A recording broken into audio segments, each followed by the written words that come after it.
In the realm of superheroes where spandex and capes reign supreme, there have been countless memorable costume designs that have captured the imaginations of fans worldwide. However, not all superhero outfits can be winners. Today, we dive into the top 6 worst superhero outfits ever made. Starting off with our number 1. In the 1970s, Captain America decided to take a detour from his trusty red, white, and blue suit and venture into the world of fashion experimentation. What emerged was the infamous Nomad costume that left fans scratching their heads. Imagine this, a predominantly black and yellow ensemble that looked like it took the wrong turn at the Bumblebee convention, and to add insult to injury, the iconic shield that is synonymous with Captain America was nowhere to be found. It was like trying to enjoy a burger without the bun, just plain wrong. Not only did this costume defy practicality, but it also had fans reaching for their superhero dictionaries to decipher who this mysterious Nomad character was supposed to be. It was like Captain America had taken a detour into an identity crisis and got lost along the way.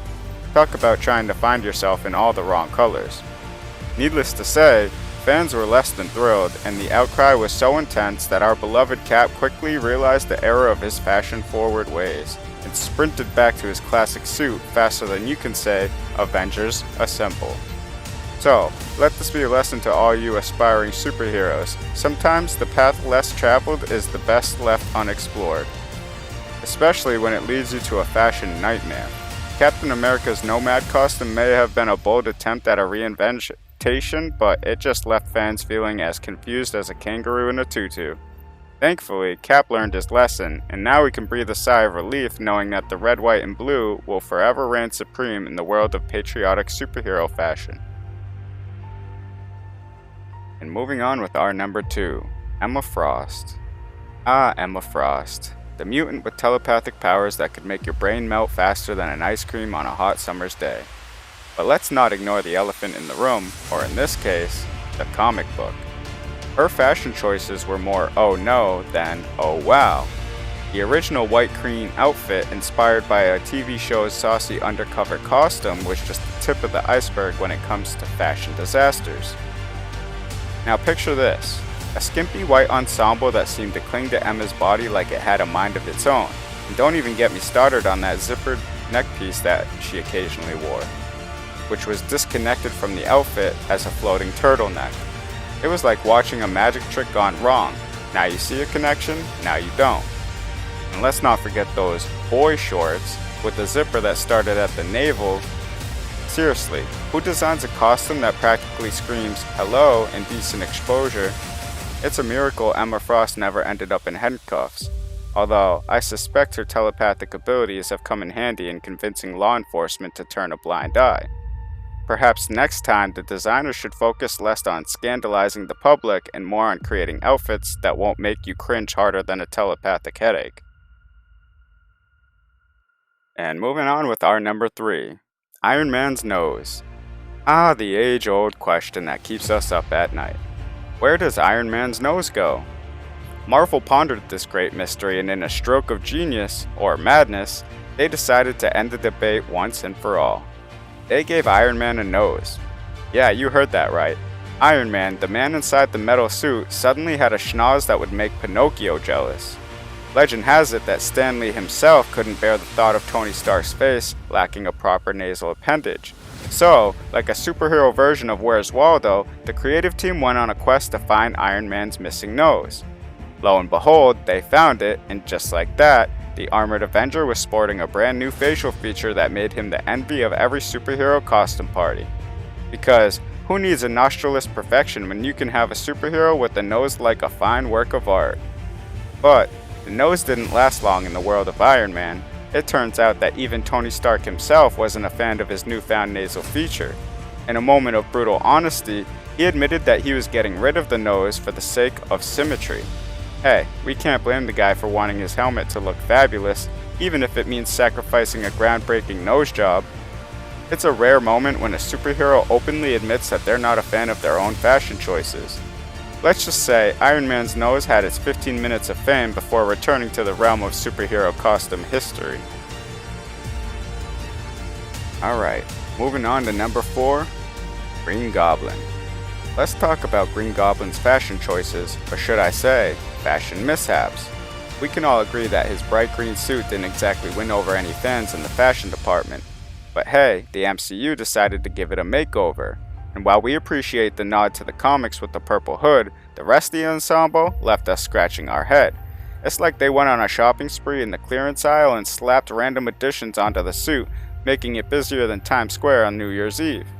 And let's not forget about those extra weapons that were about as useful as a spork in a sword fight. Like really? What was the purpose? To accessorize the chaos? But wait, it gets worse. They ditched the classic mask for goggles. Yeah, goggles. Because who needs a menacing mask when you can have eye protection suitable for a day at the beach? Sure, we got to see more of Willem Dafoe's incredible performance, but at what cost? Marvel Studios wanted to revamp the Green Goblin. They had a world of possibilities. They could have embraced the wackiness of the comics and gone full on crazy with this villain. In Spider-Man No Way Home, imagine a goblin with an outrageous attire sporting vibrant colors and a flamboyant sense of style. Now that would have been a sight to behold, but instead we're left with a suit that definitely missed the mark. Coming at you with our number 5, KickAss. Oh, KickAss, the hero we never asked for but got anyway.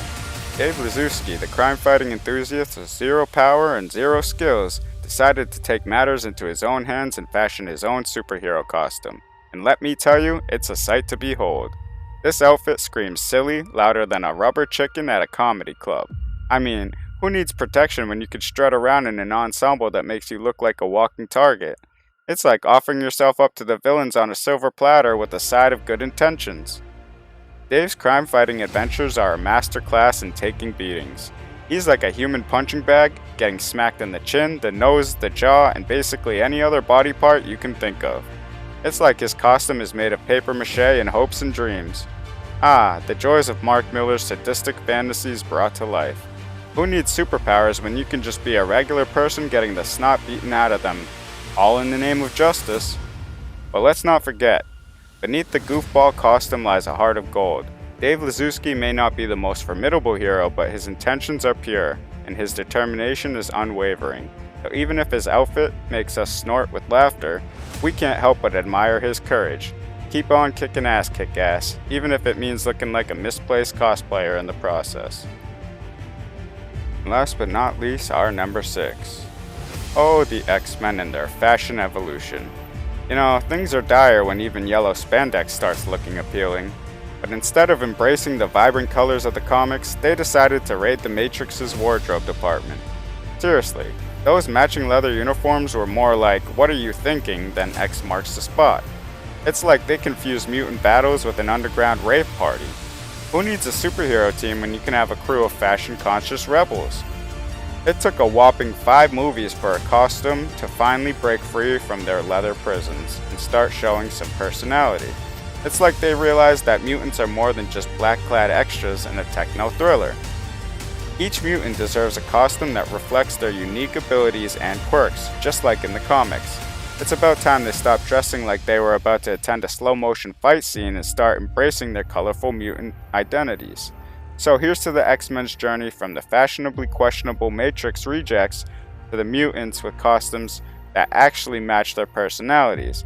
Let's hope they never forget that the world needs both mutant powers and mutant fashion sense. After all, who says saving the world can't be done in style? And there you have it. With True Power Comics, that was our top 6 worst superhero costumes ever made. Was there a costume you thought should have made it onto this list? Or a costume that was on this list that you thought shouldn't have been? Please tell us down in the comment section. And if you enjoyed the video, hit that like and subscribe for more. Thank you.